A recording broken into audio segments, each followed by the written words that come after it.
People ask, who designed your garden? Who designed your yard? Did you have someone draw that up?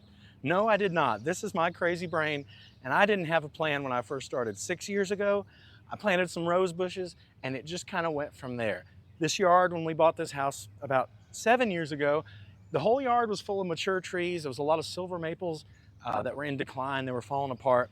So I had about 5 silver maples taken down out of the yard and had so much more sunshine, which, I mean, I'm all about trees, I'm all about shade, but I wanted that sunshine so I could plant this garden and have all these colorful plants in a sun garden. Especially I wanted a pollinator garden, so that really helped. And here it is, the second week of June, with all these plants in full bloom. Especially the summer perennials are just going crazy. We've got phlox and we've got coneflowers and we've got daylilies just everywhere. Great plants, because perennials, you're gonna get that color every single year.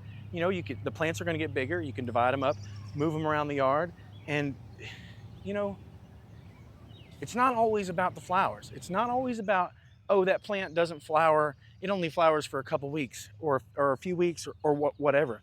You've got to think about the garden more so as in the plant itself, how it's going to look throughout the seasons.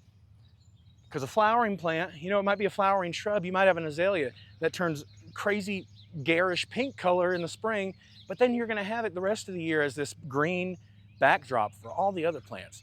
And then you can have all your perennials blooming around it, and you can have all this color and not even think about that plant, the fact that it doesn't flower, because it's still serving its purpose in the garden. Purple loropetalum, another great shrub, because where else are you going to get that dark purple color year round? Awesome. Sunshine ligustrum, that's the bright yellow chartreuse bushes that are in the yard. We've got probably, 20 of them. A lot of them I have shaped up into trees, kind of a lollipop, whatever you want to call it, and so I can kind of plant under them. But that's one of my favorite shrubs for color, because you get that bright pop of yellow against purples, against greens. You get small leafed foliage against larger leafed plants, and you get that texture. It's not always about the flowers. Flowers are great. I love flowers. I love annuals. We've got sun patiens in here going crazy, pinks, but I found, especially with the annuals, those are also based around the perennials and the shrubs that I have here. We've got so many yellow and chartreuse plants here. I don't really need any more yellow flowers. We've got yellow daylilies that come into bloom this time of year. So whatever annuals I get, I usually get pinks or purples, because they go well with those colors. Simply, that's what it is. They go good. You got to think about color theory in your yard. You got to think about the way the colors relate to each other.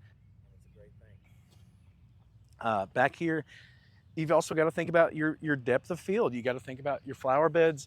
And for so many years, this house just had a front flower bed, and it kind of, it started out, it wasn't very deep. It was about 6 or 7 feet deep, and there was some shrubs in it and some hostas.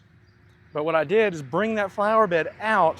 Now it's been a gradual process. It seems like it gets a little deeper every year, but I've brought that out.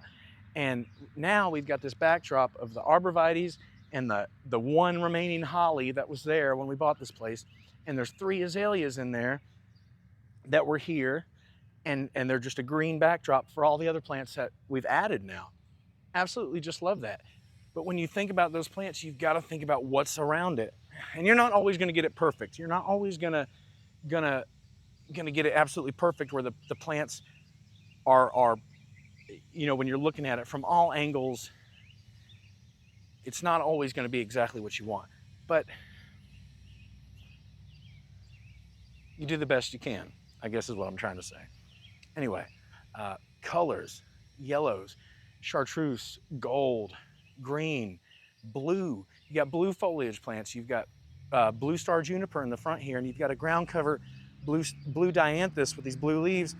And irises, they're often overlooked as just a old-fashioned plant that's in front of old houses. But irises are another great texture element pretty much year-round, because you're getting these sword-like leaves, these strapping leaves that'll get tall, and they look pretty great year-round. But it's this blue color. It's green, but it's got this this coating on the leaves that gives it this green, and it looks really great against yellows and purples and other green plants. You got to think about texture in the garden, for sure. Little leaves against big leaves, against strappy leaves like daylilies or liriope or carex. You got to think about those plants against larger leafed plants and how texture comes into play. Anyway, color is just one part of landscape design, because you got to think about it year round. You got to think about when plants aren't blooming. And this is about the best my brain could do, and as far as figuring out how I wanted the garden to look for the most amount of time throughout the year. And I always tell people the middle of June is one of my favorites. I love the springtime too. I love when all the azaleas and the spring blooming plants are coming to life, but I really love the middle of summer. I don't love how hot it's getting already, but I love when all the perennials are showing off and the annuals that you've planted in the spring have put on growth and are flowering, because it's absolutely a rainbow. There's no other word to describe what this yard is in the month of June, and it's a rainbow. Every color. Anyway, that's my little thoughts on color, garden design, landscape design. I'm not a professional. I didn't study these things professionally, but I have done so much research over the years, and I've watched so many other, creators on YouTube and social media with gardens and getting ideas and getting inspired. And that's really what I want to do for the rest of the world, is take all that inspiration that I got and all that knowledge about plants and about color and all those things, and I want to share them with more people. I'm Matty Croxton. Thank you for watching.